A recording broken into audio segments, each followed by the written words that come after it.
नमस्कार मित्रांनो, भारतामध्ये आरक्षण हा खूप मोठा विषय आहे। डॉक्टर बाबासाहेब आंबेडकरांनी आरक्षण दिलं, ते नोकरीमधील आरक्षण होतं का शैक्षणिक होतं की राजकीय होतं। बऱ्याचदा आरक्षणाबद्दल चर्चा करत असताना आपण वेगवेगळ्या गप्पा मारत असताना कोणाला तरी कोसत असतो, कोणाची तरी बाजू घेत असतो, कोणाची तरी बाजू मांडत असतो। परंतु या सगळ्या आरक्षणाच्या कथेमध्ये फार वेगवेगळ्या गोष्टी आहेत ज्या सामान्य माणसाला आजही माहिती नाहीये, आणि त्याच सगळ्या गोष्टी तुम्हाला माहिती करण्यासाठी आपण एक श्रृंखला सुरू केली, ती म्हणजे आरक्षण गाथा। या आरक्षण गाथेमध्ये आपण स्वातंत्र्यापूर्वी काय काय होतं, सामाजिक मागासलेपण काय होतं, या सगळ्या गोष्टींची चर्चा आपण केली।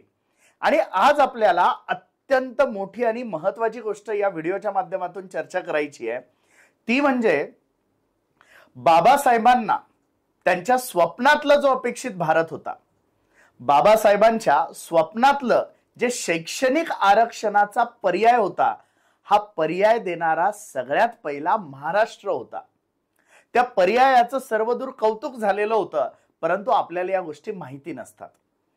तर शैक्षणिक आरक्षणाला पर्याय देणारं बाबासाहेबांच्या स्वप्नातलं जो जी.आर. होता, तो जी.आर. नेमका आज आपल्याला समजून घ्यायचा आहे। 18 मे 1959 या दिवशी स्वर्गीय यशवंतरावजी चव्हाण यांनी एक जी.आर. आणला। त्या जी.आर. मध्ये नेमकं काय होतं, तो नेमकं बाबासाहेबांच्या स्वप्नातला कसा होता, तो जातीविरहित कसा होता आणि शिक्षणाचं महत्त्व पटवून देणारा कसा होता, आणि म्हणून त्याला जातीविरहित शैक्षणिक सनद का म्हटलं जाऊ शकतं, तेच आपल्याला आजच्या व्हिडिओच्या माध्यमातून जाणून घ्यायचंय। आपल्या सोबत आहेत आरक्षणाचे अभ्यासक सन्माननीय बाळासाहेब सराटे सर। सर नमस्कार। जय शिवराय। 18 मे 1959 रोजीचा जी.आर.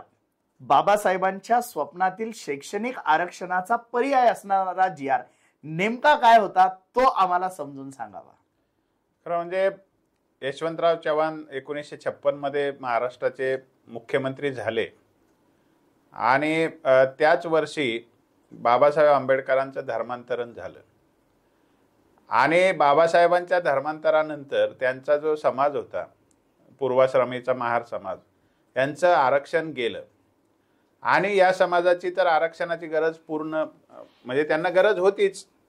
बाबासाहेबांच्या महापरिनिर्वाणानंतर यशवंतराव चव्हाणांनी या गोष्टीचा साकल्याने विचार केला, आणि एकंदरीतच महाराष्ट्रामध्ये तेव्हाची परिस्थिती जर लक्षात घेतली तर 1955 ला कालेलकर आयोग सादर झालेला होता, केंद्रीय मागासवर्ग आयोगाचा, पण संसदेने तो नाकारला होता, किंबहुना त्याला बासनात गुंडाळून ठेवलं होतं।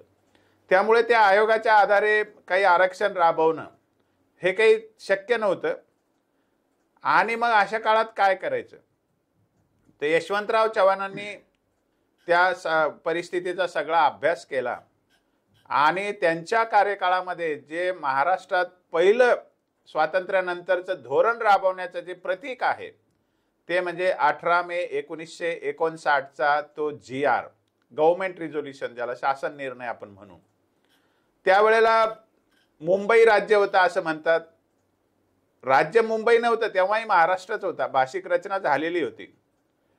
पण त्यावेळेला हा जी.आर. महाराष्ट्राचा का म्हणायचा, कारण मुंबई राज्य असू द्या, खानदेश, कोकण, मुंबई, पश्चिम महाराष्ट्र, मराठवाडा आणि विदर्भ, आजची जी रचना आहे या सगळ्याला तो जी.आर. लागू होता। त्यामुळे तो आपल्यासाठी भूषणास्पद आहे। आता याला सरांनी जे सांगितलं की हा म्हणजे जातीविरहित शैक्षणिक हक्काची सनद ही बाबासाहेबांच्या स्वप्नातली, असं या जी.आर.चं वर्णन करता येईल। का करता येईल, कारण मूळ आरक्षणाची कल्पना जर आपण लक्षात घेतली तर घटनेमध्ये आरक्षण हा शब्दच मुळात फक्त 16(4) मध्ये आलेला आहे। आता तो 16(6) मध्ये पण आलेला आहे, आणि त्या नंतरच्या घटना दुरुस्तीने आलेला असू द्या, पण 16व्या कलमामध्ये तो आहे, आर्टिकल मध्ये। तर हे 16(4) हे कलम जे आहे हेच मूळ घटनेतलं कलम आहे। 15(4) हे काही मूळ घटनेतलं कलम नाहीये। बाबासाहेब आंबेडकरांनी आरक्षणाची गरज जी मांडली होती, ती गरज त्यावेळेला घटना समिती समोर जी चर्चा झाली त्यामध्ये प्रामुख्याने 18 नोव्हेंबर 1948 असं त्याचं डेट आहे. त्या दिवशी ही चर्चा झालेली आहे आणि त्या दिवशी 10-3 असं तेव्हाचं आर्टिकल होतं, ते नंतर 16-4 झालेलं आहे. तेव्हा फक्त प्रशासनातल्या सरकारी नोकरीतल्या आरक्षणाची चर्चा झाली आणि बाबासाहेबांनी त्याच आरक्षणाला मान्यता दिली होती. परंतु जेव्हा 9-3 आर्टिकल बद्दल चर्चा आली आणि त्याच्यावर चर्चा झालेली आहे की शैक्षणिक आरक्षणाची तरतूद केली पाहिजे का, हे काय बाबासाहेबांनी सुचवलेला मुद्दा नव्हता, पण काही सदस्यांनी सुचवलं होतं की शिक्षणात पण आरक्षण द्यावं लागेल. तर बाबासाहेबांनी त्यावेळेला स्पष्ट सांगितलेलं आहे, घटना समितीतल्या भाषणं उपलब्ध आहेत, मी ते वाचलेलं आहे आणि त्यामध्ये बाबासाहेबांनी स्पष्ट सांगितलेलं आहे की जर आपण ही जर घटनेमध्ये तरतूद केली तर मग घटनेच्या मूळ उद्दिष्टाला हरताळ फासण्यासारखं होईल. म्हणजे शिक्षणाच्या क्षेत्रामध्ये आरक्षण देणं बाबासाहेबांना मान्य नव्हतं, म्हणून घटनेमध्ये 15-4 कलम हे ओरिजिनली घातलेलं नाहीये. शिक्षणातल्या आरक्षणाची तरतूद बाबासाहेबांना मान्य नव्हती, हे तर लक्षात येतंय. पण मग काय करायला पाहिजे, त्याचं कारण असं आहे, तुम्ही तर्कशुद्ध जरी विचार केला तरी तुम्हाला मान्य करावं लागेल की शिक्षणाशिवाय भारताची प्रगतीच होऊ शकत नाही. शिक्षण हा प्रत्येक नागरिकाचा म्हणजे जन्मलेल्या प्रत्येकाचा अधिकार आहे. त्यामध्ये आपण ब्राह्मणाला शिकवता येणार नाही, याला शिकवता येणार नाही, यांनाच फक्त शिकवता येईल, मुसलमानांना शिकवता येणार नाही, असं तर आपल्याला करता येणार नाही. समग्र भारतातला सगळ्या नागरिकांच्या मुलांचा विचार आपल्याला करायचा आहे तिथे. त्यामुळे शिक्षणामध्ये अशी तरतूद करता येणार नाही. शिक्षण हे सगळ्यांना मिळालं पाहिजे, जो जो पात्र आहे त्याला ते मिळालं पाहिजे, त्याच्या कुवतीप्रमाणे, त्याच्या लायकीप्रमाणे, त्याच्या रुचीप्रमाणे ते मिळालं पाहिजे. मग त्याची सुविधा उपलब्ध करून देणे 100% लोकांसाठी, तो कोणत्याही जाती धर्माचा असो, ही बाबासाहेबांची संकल्पना होती. तीच राष्ट्र संकल्पना आहे, तीच खरी संकल्पना आहे. आज जे झगडे चाललेले आहेत महाराष्ट्रामध्ये किंवा देशभर चाललेले आहेत, मुख्यत्वे मराठा समाजाचं जे आंदोलन आहे ते 23 मार्च 1994 रोजी महाराष्ट्रात जे शिक्षणात आरक्षण घुसडलं, त्याच्यानंतर जे वाढून ठेवलंय पुढच्या काळामध्ये, त्या 25-30 वर्षातलं हे खरं म्हणजे विदारक वास्तव समोर आलेलं आहे की शिक्षणात आरक्षण देणं हा मोठा गुन्हा केलेला आहे महाराष्ट्र सरकारने. बाबासाहेबांच्या मूळ धोरणाच्या विरुद्ध जाऊन ते आरक्षण दिलेलं आहे. त्याच्यासाठी आपल्याला हा जी आर समजून घ्यायचा आहे. तर जेव्हा महाराष्ट्राचं एकीकरण झालं आणि महाराष्ट्राची स्थापना झाली, विदर्भ 56 मध्ये महाराष्ट्रात आला, मराठवाडा महाराष्ट्रात आला, नागपूर करारानुसार विदर्भ आणि मराठवाडा दोन्ही महाराष्ट्रात आले, बिनशर्त मराठवाडा सुद्धा महाराष्ट्रात आला तेव्हा. पण महाराष्ट्रात आल्यानंतर ज्या सवलती देण्याच्या याद्या होत्या आधीच्या, त्यात पश्चिम महाराष्ट्रामध्ये म्हणजे मुंबई राज्यामध्ये आरक्षणाची पहिल्यापासून सोय होती, त्यामुळे त्यांची यादी वेगळी होती. मराठवाड्यामध्ये कोणतंच आरक्षण देण्याची सोय नव्हती, कोणतीच सवलत देण्याची सोय नव्हती. जुजबी शैक्षणिक सवलतीसाठी एक यादी केलेली होती 123 जातींची, तेवढी यादी फक्त उपलब्ध होती. विदर्भामध्ये मोठी यादी होती, कारण तिकडे पण मध्य भारतामध्ये आरक्षण देण्याची पद्धत होती, मध्य प्रदेशमध्ये, त्यामुळे तिकडची यादी पूर्ण होती. मग मुंबईची यादी वेगळी, विदर्भातली यादी वेगळी आणि मराठवाड्यातली यादी वेगळी, अशा तेव्हा वेगवेगळ्या याद्या होत्या की ज्याच्यामध्ये समान सगळ्या महाराष्ट्राला लागू होईल अशी एकही यादी नव्हती. आरक्षण कोणाला द्यायचं, सवलत कोणाला द्यायची, असा प्रश्न उभा राहिला तेव्हा.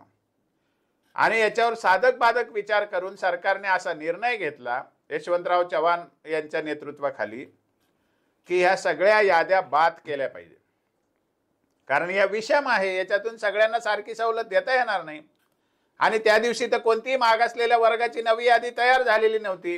कालेलकर कमिशनने ती यादी दिली होती, मुंबई राज्याची, विदर्भाची आणि मराठवाड्याची ती यादी होती समोर, परंतु तिला केंद्र सरकारने मान्यता दिलेली नव्हती. तो अहवाल स्वीकारायचा नाही असं संसदेने त्यावेळेला ठरवलेलं होतं. मग एक निर्णय घेण्यात आला की त्या सगळ्या ज्या याद्या विविध विभागातल्या आहेत त्या याद्या ॲबॉलिश करण्यात आल्या, रद्द करण्यात आल्या, त्या यादीनुसार सवलत द्यायचं नाही असं ठरवण्यात आलं. आणि 18 मे 1959 चा जी आर काढला. त्या जी आर मध्ये सांगितलेलं आहे का आम्ही या याद्या रद्द करतो, त्याचं कारणही सांगितलेलं आहे. आणि त्या जी आर मध्ये त्यावेळेला महाराष्ट्रात साधारण त्या जातीतल्या त्या ज्या याद्या होत्या त्यांच्या एकूण जातींची लोकसंख्या जर काढली तर किती होते, तर फक्त 11% लोकसंख्या होते असं त्या जी आर मध्ये लिहिलेलं आहे. SC ST वगळून महाराष्ट्रात तेव्हा VJNT आणि SC ST वगळून ओबीसीची लोकसंख्या तेव्हा फक्त 11% आहे असं त्या जी आर मध्ये लिहिलेलं आहे महाराष्ट्रातली. त्यात सगळ्या विभागाचं लोकसंख्या धरलेली आहे, त्यात मराठा निश्चितच धरलेला नाहीये. तर त्या जी आर मध्ये काय आहे, तर आधीच्या सगळ्या ज्या विविध विभागाच्या याद्या आहेत त्या रद्द करण्यात येत आहे असं स्पष्टपणे लिहिलेलं आहे. मग काय करायचं आहे, तर जेवढे केवढे महाराष्ट्रातले जाती धर्माच्या पलीकडे सगळ्या जाती धर्मातल्या लोकांसाठी ज्या कुटुंबाचं वार्षिक उत्पन्न ₹900च्या आत आहे, तेव्हा ते 900 म्हणजे खूप उत्पन्न होतं. कारण पहिले जेव्हा आपलं 51चं जेव्हा पर कॅपिटल इन्कम काढलं दरडोई उत्पन्न, ते फक्त ₹264 होतं. तर कुटुंबाचं 5 जणांचं जरी धरलं तर त्याच्या आसपासच ते येतं, ₹900च्या आसपास. म्हणजे पर कॅपिटल इन्कम दरडोई उत्पन्नाच्या आसपास त्यांनी तो निकष लावला होता की त्याच्या खाली जे आहेत म्हणजे दर कुटुंबातले ₹900च्या उत्पन्नाच्या खाली जे लोक आहेत, आणि तेव्हा बहुतांश महाराष्ट्र त्यात कव्हर होत होता. अशा सगळ्या कुटुंबातल्या कोणत्याही जाती धर्मातला असो, सगळ्या कुटुंबातल्या सगळ्या मुलांसाठी मुलींसाठी सगळं शिक्षण फुकट, सगळ्या शैक्षणिक सवलती लागू केल्या त्या जी आरने. आणि त्यांना हॉस्टेलची सुविधा सगळ्यांसाठी खुली केली. आर्थिक मागास म्हणून त्यांचं वर्णन करण्यात आलं आणि त्याला EBC म्हणून त्याची प्रतारणा केली जाते. पण तो जी आर खरंच जातीविरहित शैक्षणिक हक्काची सनद म्हणून आपण मान्य केला पाहिजे. आणि तो जी आर खरा जी आर आहे, त्याच्यातून महाराष्ट्राची प्रगती झालेली होती. आता सगळा महाराष्ट्र जाती जातीत वाटला गेला. त्याला हे कारण आहे की 1994च्या 23 मार्चला त्या जी आरचा मुडदा पाडण्यात आला आणि तो यशवंतरावांच्या शिष्याच्या हातूनच पाडण्यात आलेला आहे. सांगायचं तात्पर्य असं की त्या जी आर नुसार 18 मे 1959च्या त्या जी आर नुसार त्यावेळेला जेवढ्या विविध विभागाच्या याद्या होत्या त्या रद्द करण्यात आलेल्या होत्या. त्यामुळे 67च्या यादीत त्याचा काहीही वाटा नाहीये. 67ची यादी आणखी मनमानी पद्धतीची यादी आहे. आणि त्यावेळेला असा निर्णय घेण्यात आला, ज्या कुटुंबांचं वार्षिक उत्पन्न ₹900च्या आत आहे त्या कुटुंबातील सगळ्या सदस्यांना, सगळ्या अपत्यांना, मुलगा असो मुलगी असो, शिक्षणाच्या सगळ्या सुविधा आणि शैक्षणिक सवलती, हॉस्टेलची सुविधा, जे काय शिक्षणासाठी लागेल ते सगळं उपलब्ध करून देण्यात आलं. आणि मी माझं स्वतःचं उदाहरण सांगतो की माझं शिक्षण हे 94च्या आधी झालेलं असल्यामुळे मला शिक्षणाचा खर्च अजिबात लागलेला नाहीये. शाळेची फीस, कॉलेजची फीस आम्हाला फार नॉमिनल 10-5 रुपयात भरावे लागायची फक्त. आणि ते त्याचं क्रेडिट आहे. आणि आजचं तुम्ही जे वास्तव आहे ते त्याच्यामुळे आलेलं आहे की तो जी आर डावलून नवा जी आर काढण्यात आला आणि 50% आरक्षण 23 मार्च 1994ला घोषित करण्यात आलं. नव्याने शैक्षणिक आरक्षण हा त्या जी आरचा विरुद्ध केलेला एक मोठा कांड किंवा कट असं म्हणू शकतो. सांगायचा मुद्दा काय आहे की ही जातीविरहित शैक्षणिक हक्काची सनद तर आहे, बाबासाहेबांच्या स्वप्नातलं ते काम तर यशवंतरावांनी केलेलं आहेच. पण या जी आर बद्दल 1963चं जे बालाजीचं MR बालाजीचं लँडमार्क जजमेंट आहे सुप्रीम कोर्टाचं, ते घटनापीठाचा तो निर्णय आरक्षणातलं फार महत्वाचं ते जजमेंट आहे. त्या 1963च्या MR बालाजी जजमेंटमध्ये माननीय सुप्रीम कोर्टाने त्या जी आर बद्दल प्रशंसा केलेली आहे. आणि त्या जी आरची जी तरतूद आहे अशी तरतूद भारतभर लागू केली पाहिजे आरक्षण देण्याच्या ऐवजी, असं सुप्रीम कोर्टाने त्याच्यात मांडलेलं आहे त्यांच्या जजमेंटमध्ये. इतकं या जी आरचं महत्व आहे. आणि भुजबळ साहेबही एकदा, छगन भुजबळही म्हटले की मी कुठल्याही आरक्षणाचा फायदा घेतलेला नाही म्हणून. का घेतील? कारण त्यांचं शिक्षण पण 94च्या आधी झालेलं आहे ना. त्यांना सुद्धा त्या जी आरनेच फायदा मिळालेला आहे. आणि बांधवांनो, मी सगळ्या बांधवांना सांगू इच्छितो, ओबीसी असो, मराठा असो, कोणी पण असो, आम्ही आमच्या शाळेमध्ये जातीवरून कधीही आमची वाटणी झाली नव्हती. आम्हाला जाती सगळ्यांच्या माहिती असायचे, कारण गावात जातीनेच आम्ही बोलवणार. सगळे एकमेकाला जाती सगळ्या ओळखत होत्या, कारण जातीचा रोल भेद करणे नव्हता, जातीचा रोल वेगळा होता. त्यामुळे आमच्या जाती माहिती होत्या, पण आम्हाला जातीचं वेगळं काही कधी वाटलं नाही. आमचे सगळे विद्यार्थी, आम्ही हायस्कूलला गदाण्याला गेलो, तिथे सुद्धा सगळ्या जातीचे विद्यार्थी दुपारी एकत्रच डबे खायचो, भाकरी खायचो. त्याचं कारण आमच्यामध्ये वाटणी नव्हती होत. सगळ्यांना समान सवलती, सगळेच आर्थिक मागास ठरायचे तेव्हा. त्यामुळे आम्हाला असं कधीही त्रास झाला नाही, कोणालाही फीस भरावी लागली नाही, आणि त्याच्यामुळे आम्हाला कोणाच्या जातीच्या बद्दल काही आकस ठेवायचं कधी कारणही उरलं नाही. या मोकळ्या वातावरणात आम्ही वाढल्यामुळे आम्हाला सगळ्या समाजाबद्दल आस्था वाटते. जे पिढी आज जन्माला आलेली मराठा समाजाची, त्यांना इतर समाजाला जास्ती सवलती मिळतात, ते शाळेपासून त्यांच्यावर बिंबवलं जातं. त्यांना बाकीच्यांना गणवेश मिळतात, यांना मिळत नाही, बाकीच्यांना पुस्तकं मिळतात, यांना मिळत नाही. हे शाळेतूनच त्यांच्यामध्ये जर विष पेरलं जातं, त्याला कारण आहे 23 मार्च 1994चं GR, आणि त्याला कारण आहे त्या 94च्या GRने रद्द केलेला 18 मे 1960चा GR. हा खरंच आपण विचार केला पाहिजे की यशवंतराव चव्हाणांनी एवढं मोठं काम केलेलं असताना शरद पवार साहेबांनी खरंच हे मान्य केलं असेल का? आणि मला त्या ठिकाणी पक्का डाऊट येतो, पक्की शंका येते की शरद पवारांनी नेमकं मान्य काय केलं असेल. तर मला असं वाटतं, विधानसभेमध्ये जी चर्चा झाली होती पावसाळी अधिवेशनाला 1993 मध्ये, त्यामध्ये फक्त नोकरीतलं आरक्षण वाढवण्याच्या बद्दल चर्चा झालेली होती. कारण इंदिरा साहनीच्या जजमेंटने फक्त नोकरीतल्याच आरक्षणाचा निकाल दिलेला होता.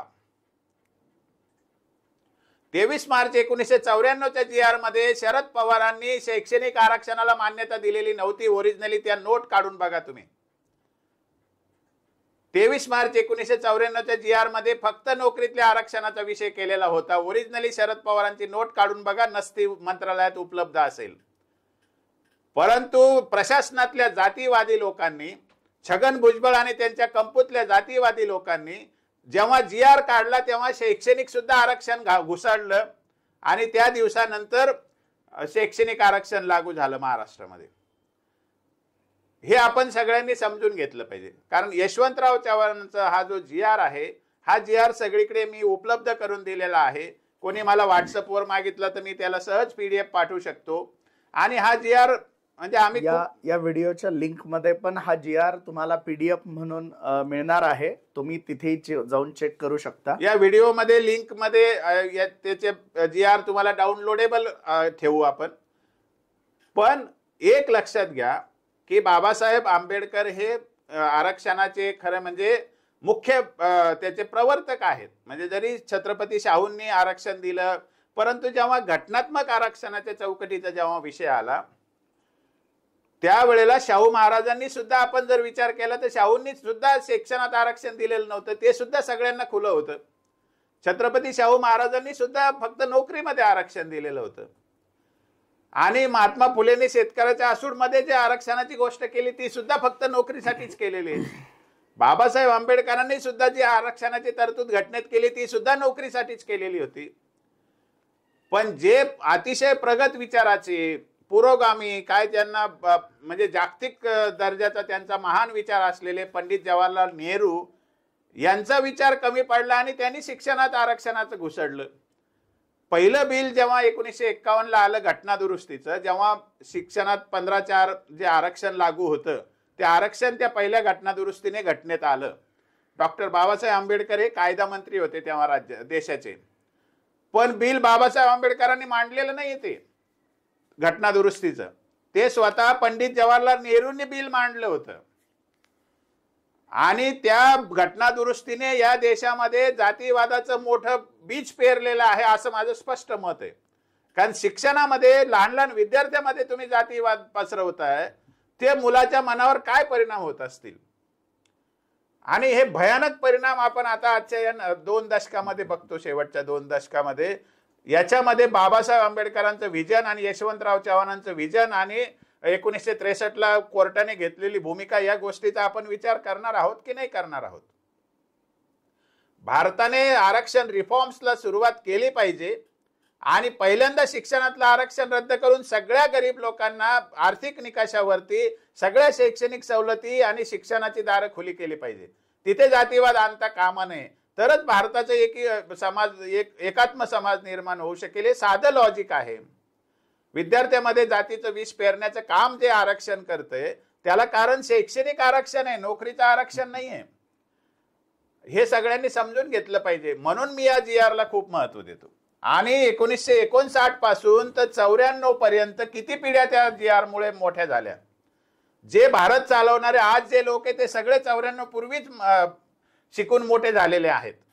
त्यामुळे भारताचं जे चित्र होतं ते चांगलं होतं. मागच्या 2 दशकामध्ये जे जातीचं पेव फुटलेलं आहे त्याला कारण राजकीय आरक्षण जसं आहे तसं शिक्षणातलं आरक्षण हा सुद्धा एक त्यातला मोठा तिढा आहे. तर त्यामुळे 18 मे 1959चा GR जरूर सगळ्यांनी वाचावा. त्याच्या बाजूने जरूर आपण पॉलिसी डिसिजन मध्ये काहीतरी इंटरफेअर करावं, हस्तक्षेप करावा. आणि महाराष्ट्रानेच देशाला जे दिशा दाखवली होती 59 मध्ये ती दिशा पुन्हा एकदा आपण देशाला दाखवू शकतो. आज सुद्धा आपण शैक्षणिक आरक्षण रद्द करून सगळ्यांना, सगळ्या समाजाच्या सगळ्या मुलांना जे आर्थिकदृष्ट्या दुर्बल आहेत त्या सगळ्यांना शिक्षणाची दारं खुली केली पाहिजे. आणि शाळेतल्या कोणत्याही मुलाला डिस्क्रिमिनेट करता कामा नये. त्याला असं वाटतं कामा नये की त्याची वेगळी जाते म्हणून त्याला वेगळी ट्रीटमेंट आहे. त्याचं उदाहरण मी स्वतः आहे सर. मी जेव्हा शाळेत होतो तेव्हा आमच्या वर्गातील मुलांना बाहेर बोलवलं गेलं. एक यादी सर वाचायचे, ते निवडक मुलं बाहेर जायची आणि नवी कोरी करकरीत पुस्तकं घेऊन यायची. त्या पुस्तकाचा सुगंध आजही आम्हाला आठवतो. ही मुलं पुस्तकं घेऊन यायला लागली. हळूहळू वेगवेगळे मुलं जायचे, घेऊन यायचे, पण आमचं नाव त्या यादीमध्ये कधी आलं नाही. ते यादीत न आल्यामुळे आम्ही अस्वस्थ झालो. आम्हाला वाटायला लागलं की यार आपण कुठल्या एखाद्या पापी जातीमध्ये जन्माला आलोय की काय, की आपल्याला असं का वागणूक मिळते. आम्ही जेव्हा विचारलं तेव्हा आम्हाला सांगण्यात आलं की तुम्ही ओपन कॅटेगरी मधेला आहात. मग ओपन कॅटेगरी म्हणजे काय हा प्रश्न आम्हाला पडला. अगदी 3री 4थीतले पोरं होतो आम्ही. मग ही कॅटेगरी म्हणजे काय हा पहिल्यांदा प्रश्न मला त्या दिवशी पडला. तोवर मला माझ्या वर्गातील ज्यांच्या सोबत मी डबा खात होतो मला त्यांची जात माहीत नव्हती आणि आम्हाला घरातूनही कधी जात शिकवलेली नव्हती. माझी जात कोणती हेही मला त्या दिवसापर्यंत माहिती नव्हतं. त्याच्यानंतर जेव्हा मी घरी आलो तेव्हा मी आईला विचारलं की आई आपली जात कोणती आहे. तेव्हा तिने मला सांगितलेली जात ही मराठी होती. म्हणजे त्यांना सुद्धा स्वतःच्या जातीचं पूर्ण व्यवस्थित नाव माहिती नव्हतं.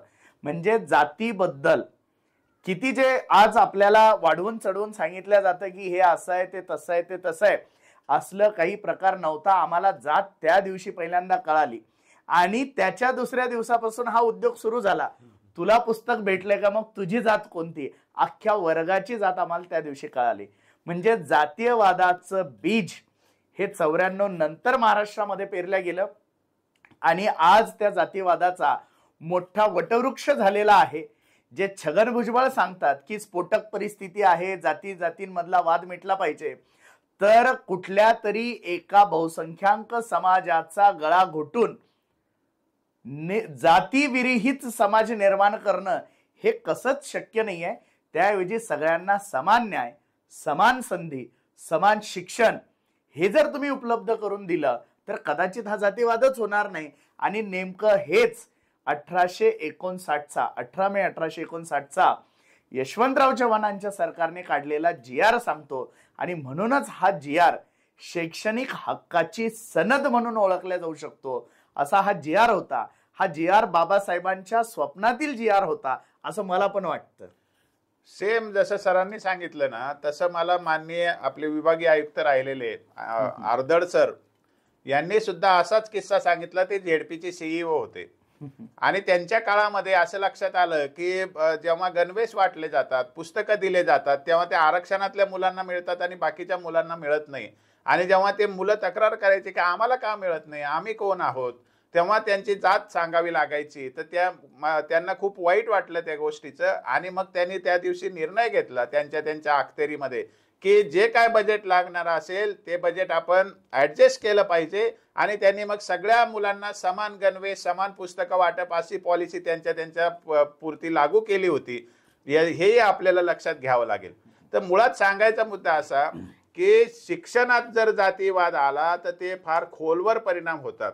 लहान लहान लेकराला तुम्ही जात दाखवून जर त्याला बाजूला टाकत असाल, ते कोणत्याही समाजाचा असो, तो ब्राह्मण असो, मुस्लिम असो, मराठा असो, वाणी असो, तेली असो, कोणी असो, हे होता कामा नये. आपण जर भारतावर प्रेम करत असू, भारतीय समाजावर प्रेम करत असू, तर आपल्याला समावेशकतेकडे जावं लागेल आणि शिक्षणात तरी किमान समावेशकता आणली पाहिजे, कारण संस्कार तिथे होतात. हे आपल्याला समजून घेतलं पाहिजे. बऱ्याचदा सर या संदर्भामध्ये काही लोकांचं हे असतं की आम्ही कित्येक वर्ष भोगलंय आणि मग आता तुम्ही भोगलं तर काय फरक पडतोय. मुळात गोष्ट अशी आहे, ही पण सगळ्या समाजांनी समजून घेतली पाहिजे. ज्यांनी भोगलंय तेही आज अस्तित्वात नाहीये, ज्यांनी भोगायला लावलं असेल तेही आज अस्तित्वात नाहीये. पण इतिहासातील मुद्दे काढून ते किती खरे की किती खोटे हे आपण पूर्ण आरक्षण गाथेमध्ये चर्चा केलेलीच आहे. परंतु ते किती खरे किती खोटे याबद्दल संदिग्धता आहेच. परंतु जर जुने मुद्दे काढून आजही जर तुम्ही जातीयवाद जर पेरणारा असाल तर पुन्हा एकदा या समाजामध्ये बंड करणारा दुसरा डॉक्टर बाबासाहेब आंबेडकर जन्माला आल्याशिवाय राहणार नाही. या देशामध्ये बंड करणारे दुसरे महात्मा फुले जन्माला आल्याशिवाय राहणार नाही.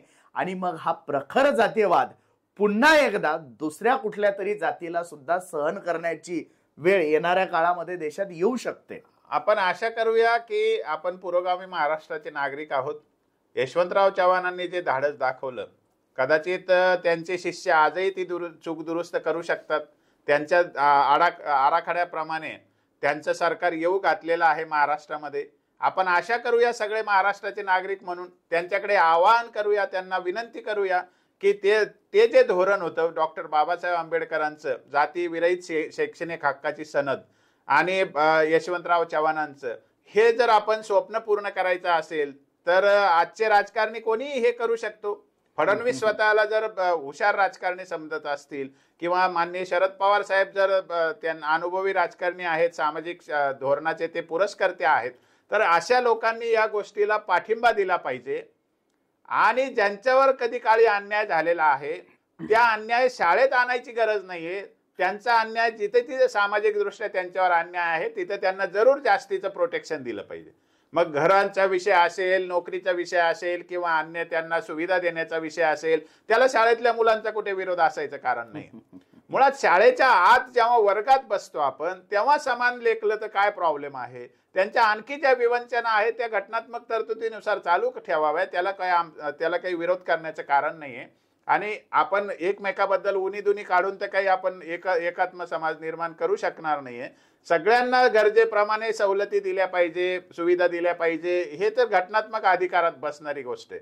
शिक्षणाच्या वातावरणामध्ये फेअर अँड फ्री एज्युकेशनचा आपण बाता करतो, आपण सगळ्यांना समान विकासाची संधी देण्याच्या बाता करतो, तेव्हा खरंच सगळ्यांना समान विकासाची संधी देण्याकडे आपण गेलं पाहिजे, एवढाच विषय आहे. आणि त्याच्यासाठी 18 मे 1959चा जो GR आहे तो लँडमार्क आहे.